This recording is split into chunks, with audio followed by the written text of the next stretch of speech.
नमस्कार दोस्तों, मैं दिग्विजय सिंह आप सबका बहुत स्वागत करता हूं दिग्विजय इकोनॉमिका में। कैसे हैं आप लोग और कैसे चल रही है आपकी जीत की तैयारी। दोस्तों, आज क्विज इकोनॉमिका में हम नेशनल इनकम के पार्ट 2 में हैं और पार्ट 2 में आज बहुत ही इंपॉर्टेंट क्वेश्चन को मिलजुल के करेंगे सॉल्व। तो हम लोग खेल खेल में मिल के करते हैं कुछ इंपॉर्टेंट क्वेश्चन सॉल्व और इससे हमारा बेसिक क्रिस्टल क्लियर कॉन्सेप्ट हो जाता है। दोस्तों, अगर इन क्वेश्चन को आप पढ़ेंगे और हमसे यहां सीखेंगे तो नो डाउट, चाहे आप यूपीएससी में हो, चाहे आप यूपीएफओ में हैं, चाहे आप यूपीपीजीटी के लिए जा रहे हो, कहीं भी ये क्वेश्चन आपसे गलत नहीं होंगे। तो इस पूरे के पूरे वीडियो को लास्ट तक देखिए और दिग्विजय इकोनॉमिका को लाइक और सब्सक्राइब करिए। हम लोग मिलजुल के करेंगे बड़ा, कुछ बहुत बड़ा। तो आइए शुरू करते हैं क्विज इकोनॉमिका का पहला क्वेश्चन जो नेशनल इनकम से है। In national income accounting goods and services produced in, राष्ट्रीय आय आकलन में वस्तुएं और सेवाएं उत्पादित होती हैं। In geographical boundary, in economic boundary, in political boundary, all of the above.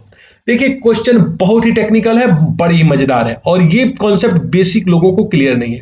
देखिए, नेशनल इनकम अकाउंटिंग में जो गुड्स एंड सर्विसेज दोस्तों प्रोड्यूस होनी चाहिए ना, वो इकोनॉमिक बाउंड्री में प्रोड्यूस होनी चाहिए। बी विकल्प बिल्कुल सही आंसर है। वो ज्योग्राफिकल बाउंड्री में शब्द यूज कई किताबों में किया गया है, गलत है। पॉलिटिकल बाउंड्री में भी प्रयोग किया जाता है, वो भी गलत है। बिल्कुल सही उत्तर है इकोनॉमिक बाउंड्री। अब आइए हम समझते हैं कि what is different between geographical boundary and economic boundary. जैसे मान लो कि हम इंडिया की बात कर रहे हैं और मैंने ये इंडिया का जो है नीचे वाला हिस्सा मान लीजिए ड्रा किया है, जो कि मैं बहुत अच्छा ड्रा नहीं कर पा रहा हूं यहाँ पे। ये देखिए, ये इंडिया का नीचे वाला हिस्सा है। इसको अगर आप कहें तो अब मैं फिर से ट्राई करूं, क्योंकि थोड़ा सा ही अच्छा नहीं बन पाया। तो चलिए फिर से मैं ट्राई करता हूं और इंडिया का नीचे वाला हिस्सा दोस्तों बनाने का फिर से करता हूं प्रयास। ये मान लीजिए इंडिया का जो है नीचे वाला हिस्सा है। अब ये ठीक बन गया। देखिए, और ये श्रीलंका है। मान लीजिए मैं कह रहा हूं गुड्स एंड सर्विसेज प्रोड्यूस कहां होने चाहिए, और किताबों में कई बार आप ज्योग्राफिकल बाउंड्री टर्म्स देखते हैं जो कि बिल्कुल ही गलत है, किताबों में गलत लिखा हुआ है। जैसे मान लो दोस्तों, आप जानते हो यहां पे एक सागर है, पता ही होगा आप लोगों को कौन सा सागर है, अरब सी। और यहां पर भी आपको पता है इधर अरब सी है और इधर है बे ऑफ बंगाल। अगर मान लो यहाँ पे मछली का उत्पादन होता है, यहाँ पे मान लो ऑयल कहीं निकल जाता है या ब्लू ग्रीन एल्गी है, तो अगर ये चीजें निकल रही है जो भारत की ज्योग्राफिकल बाउंड्री में नहीं है तो भारत उसका एक्सपोर्ट करता है, नेशनल इनकम का पार्ट होता है। दोस्तों, जो हमारे जो समुद्र तट है, कोस्टल एरिया, यहां से 200 नाटिकल माइल 200 नाटिकल माइल ये हमारा इकोनॉमिक बाउंड्री होता है, जिसे आप एक्सक्लूसिव इकोनॉमिक जोन भी इंडियन इकोनॉमी में पढ़े होंगे या फिर इंडियन ज्योग्राफी में पढ़े होंगे। यहां पे कोई भी संसाधन निकलता है तो ये हमारे ज्योग्राफिकल बाउंड्री में नहीं है, लेकिन वो हमारे एक्सपोर्ट हम करते हैं, वो मेरे राष्ट्रीय में जोड़ा जाता है। तो दोस्तों, ये देखिए क्या हुआ, ये हमारी आर्थिक सीमा हुई, भौगोलिक सीमा नहीं हुई। इसी तरह आप देखिए, अगर भारत के दिल्ली में अगर यूएसए की यहाँ एम्बेसी है तो यूएसए की एम्बेसी हमारी ज्योग्राफिकल बाउंड्री में है, लेकिन वो इकोनॉमिक बाउंड्री मानी जाएगी यूएस की, क्योंकि यहां पे जो भी एक्टिविटीज होगी उसकी सॉवरेन अथॉरिटी हम एम्बेसी ला के तहत यूएस को दिए हुए। तो दोस्तों, कुल मिला जुला के ये जो टर्म्स होते हैं वो टेक्निकली यूज होते हैं। आप कह सकते हैं कि goods and services geographical boundary में होते हैं, लेकिन ज्यादा रेशनल शब्द है कि आप ये कहें कि goods and services economic boundary में होना चाहिए। जैसे मान लो कि अगर यहां से कोई फ्लाइट उड़े और हम यहां से चुंगी ले लें, टैक्स ले लें उससे, तो दोस्तों वो हमारे एयरवे का यूज किया है, लेकिन वो हमारी ज्योग्राफिकल बाउंड्री में नहीं है, लेकिन वो मेरी इकोनॉमिक बाउंड्री में। इकोनॉमिक बाउंड्री का मतलब वो है कि वो क्षेत्र जहां हम इकोनॉमिक एक्टिविटीज करें, चाहे वो ज्योग्राफिकल बाउंड्री हो या नहीं। जैसे मान लो कि यूएस में आप चले जाओ और यूएस में मान लो कि इंडिया की एम्बेसी है। अगर इंडिया की एम्बेसी मान लीजिए यहां पे है, तो यूएस के ज्योग्राफिकल बाउंड्री में होते हुए भी वो इंडिया के इकोनॉमिक बाउंड्री कंसीडर किया जाएगा। इसलिए दोस्तों, जो सही शब्द होता है ना, वो इकोनॉमिक बाउंड्री है। इसे सीख लीजिए, जान लीजिए, बहुत ज्यादा इंपॉर्टेंट है कॉम्पिटिटिव एग्जाम के लिए। आइए दूसरे प्रश्न पे। In national income accounting goods and services produced by, राष्ट्रीय आय आकलन में वस्तुएं और सेवाएं उत्पादित की जानी चाहिए रेजिडेंट्स के द्वारा, निवासी के द्वारा। रेजिडेंट्स का मतलब आप समझते हैं, निवासी। दूसरा, सिटीजन, नागरिक के द्वारा। तीसरा जो शब्द यहां पे हमने यूज किया, इंडियन गवर्नमेंट, भारतीय सरकार के द्वारा। या फिर एक चौथा शब्द और यूज है, प्राइवेट, निजी निगमों के द्वारा, प्राइवेट कारपोरेट के द्वारा। देखिए दोस्तों, ये भी क्वेश्चन मैं देखता हूं कि बहुत कंफ्यूजिंग है, इसलिए मैंने इसे जानबूझ के डाला भी है। इसका उत्तर देखिए रेजिडेंट्स होना चाहिए, न कि सिटीजन, जबकि किताबों में खूब सिटीजन शब्द मिलता है जो कि सही नहीं है। देखिए दोस्तों, वस्तुएं और सेवाएं ना रेजिडेंट्स उत्पादित करें। कौन उत्पादित करे? निवासी उत्पादित करे। और निवासी और नागरिक दो अलग अलग धारणाएं हैं। आपको पता है, नागरिक के विषय में आप पॉलिटिकल साइंस में पढ़ते होंगे, इंडियन पॉलिटी में पढ़े होंगे। बेसिकली किसी को सिटीजन है, सिटीजन नहीं है, ये हमारी पार्लियामेंट्री प्रोसीजर के द्वारा डिसाइड होता है। आप पढ़े होंगे, सिटीजनशिप एक्ट पढ़े होंगे, कितने उसमें संशोधन हुए उस पर भी आप पढ़े होंगे। लेकिन रेजिडेंट्स वो होता है जो इकोनॉमिक, जिसका इंटरेस्ट हमारे वहां होता है, जो आर्थिक क्रियाकलाप करता है। जैसे मान लो कि यूएस का एक नागरिक भारत में 2 साल से रह रहा है और यहाँ पे वो सर्विसेज कर रहा है, तो दोस्तों वो जो सर्विसेज करेगा प्रोड्यूस ना, वो नेशनल इनकम में जोड़ ली जाएगी। कुल मिला जुला के दोस्तों, जो सिटीजन शब्द है यहाँ पे उतना रेशनल शब्द नहीं होता है नेशनल इनकम अकाउंटिंग में, रेजिडेंट शब्द यूज करते हैं। जैसे मान लो, एक बड़ा मजेदार प्रश्न पूछ रहा हूं, मान लो कि मैं पढ़ाने के लिए, मान लो कि 4 महीने के लिए मान लीजिए कि मैं चला जाऊं यूएसए, तो 4 महीने में यूएसए चला जाऊं तो मैं भारत का नागरिक हूं कि निवासी, आप बताओ। दोस्तों देखो, खूब बहुत ध्यान से समझो, जो लोग हम लोग यहाँ रह रहे हैं, नो डाउट वो भारत के सिटीजन भी हैं और रेजिडेंट्स भी हैं। सिटीजन बाय बर्थ है, आप लोग सिटीजनशिप एक्ट में पढ़े होंगे, माता पिता, दादा दादी, नाना नानी यहीं के हैं। रेजिडेंट्स वो लोग हैं जो यहाँ आर्थिक क्रियाकलाप कर रहे हैं, तो हम लोग तो दोनों कर रहे हैं, तो हम लोग सिटीजन भी है, रेजिडेंट्स भी है। लेकिन अगर मैं मान लो कि मैं भारत का सिटीजन तो हूं, लेकिन 4 महीने में यूएसए में चला गया, तो देखो 4 महीने यूएसए में मैं चला गया ना, तब भी मैं भारत का रेजिडेंट्स बना रहूंगा और सिटीजन भी। अगर लेकिन मैं वहां पे 12 महीने से एक भी दिन ज्यादा अगर मैं वहां रहता हूं, तो मैं मान लूंगा कि वहां का रेजिडेंट्स हूं दोस्तों। तो रेजिडेंस डिटरमाइन एक टाइम पीरियड है कि 1 साल से एक भी दिन ज्यादा आप रहेंगे तो वो रेजिडेंट्स मान लिया जाता है। इसी तरह आपको मैं बता दूं बड़ी मजेदार चीज, कि जब आप टैक्स अकाउंटिंग करते हैं और इनकम टैक्स पे करते हैं, तो इनकम टैक्स में भारत के नागरिक नहीं बल्कि रेजिडेंट्स ही देते हैं। जैसे मान लो कि मैं अमेरिका जाऊं और वहां पे मैं सैलरी इकट्ठा करूं, मुझे सैलरी मिले और मैं वहां 1 साल रह गया, तो एक्चुअली मेरे पे भारत सरकार टैक्स नहीं लगाएगी, यूएस गवर्नमेंट, या यूएसए का कोई व्यक्ति यहां पे आ गया और यहां रहने लगा, तो वहां भारत सरकार ही टैक्स लगाएगी।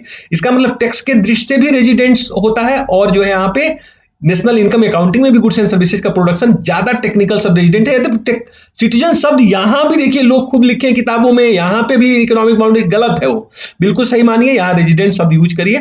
और दोस्तों रेजिडेंट्स में जब टैक्स की बात करते हैं तो 6 मंथ पे ही हम मान लेते हैं कि वो रेजिडेंट्स हो गया, यहां साल भर का कॉन्सेप्ट टैक्स के लिए नहीं चलता है। आगे आइए दूसरे क्वेश्चन पे हम बात करें कि national income accounting the term own account producer use. देखिए बार बार जब नेशनल इनकम आप अकाउंटिंग पढ़ेंगे तो एक शब्द आता है ओन अकाउंट प्रोड्यूसर, अपने लिए उत्पादित करने वाले, अपनों के लिए उत्पादित करने वाले। ये शब्द किसके लिए प्रयुक्त होता है? गवर्नमेंट के लिए, फार्मर्स के लिए, one who produce services but not market, and private bank. देखिए सही उत्तर सी है। देखिए ओन अकाउंट प्रोड्यूसर क्या होते हैं? जैसे हमारी बहन है, हमारी मम्मी है, किसी की पत्नी है, वो दिन भर सेवा करती है, हमारे लिए चाय बनाती है, खाना इतना अच्छा अच्छा खाना बनाती हैं, चाय बनाती हैं, नाश्ता बनाती हैं, लेकिन वो मार्केट नहीं करती हैं दोस्तों। अगर वो मार्केट नहीं करें तो आप जरा सोचो नेशनल इनकम अकाउंटिंग कैसे होगा। जैसे मान लो मम्मी दिन भर काम करती है, मम्मी मान लो कि दिन में सुबह देखो 6 बजे जग जाती है और रात में 11 बजे तक काम करती करती करती, ओहो कितना काम करती है। कभी भूलिएगा मत मम्मी को, क्योंकि भगवान को तो आप नहीं देखे हैं ना, लेकिन यहाँ जो भगवान है उसको आप देखे, माँ को हमेशा इज्जत करिएगा, प्यार करिएगा। लेकिन इस कठोर मेहनत के बाद उसको क्या मिलता है? भुगतान कुछ भी नहीं मिलता है। इसलिए नहीं बिकता है क्योंकि वो सर्विसेज को मार्केट नहीं कर रही है। अगर यही काम मम्मी के अतिरिक्त आप मेड से कराओगे ना, तो आपको 15,000 रुपए लेगी आपसे, तो और वो नेशनल इनकम में जुड़ जाएगा। लेकिन मम्मी ने चूंकि अपने सर्विसेज का कंट्रीब्यूशन का मार्केट ही नहीं किया, तो आप नेशनल इनकम अकाउंटिंग में जोड़ो कैसे? इसलिए ऐसे लोगों को दोस्तों हम ओन अकाउंट प्रोड्यूसर बोलते हैं, अपनों के लिए उत्पादित करने वाला। तो वन हु प्रोड्यूस सर्विसेज, एक जो सर्विसेज प्रोड्यूस तो करे बट नॉट मार्केट। जैसे क्या हो गया भारत में, मम्मी हो गई, दादी हो गई, सिस्टर हो गई, वाइफ हो गई, ये लोग जो है ओन अकाउंट प्रोड्यूसर के श्रेणी में। कई बार गवर्नमेंट भी ओन अकाउंट प्रोड्यूसर के श्रेणी में आ जाए जब सर्विसेज दे उसका कोई मूल्य ना ले, लेकिन ज्यादा सही विकल्प वही है कि one who produce services but not market. देखिए चौथा question, the national income accounting material not included. राष्ट्रीय आकलन में कच्चे माल को राष्ट्रीय में जोड़ा नहीं जाता, इसका कारण क्या है? It's create duplication, it's create omission, it's create both under estimation. देखिए खूब ध्यान से समझिए, राष्ट्रीय आय में हम कभी भी रॉ मटेरियल को नेशनल इनकम में हम नहीं जोड़ते हैं। अब प्रश्न है कि आप रॉ मटेरियल को नेशनल इनकम में क्यों नहीं जोड़ते हैं? आप जरा सोचो कि मैंने इस समय एक शर्ट पहना है, और बड़ी मजेदार बात यह है कि उस शर्ट को आप लोग देख नहीं पा रहे हैं।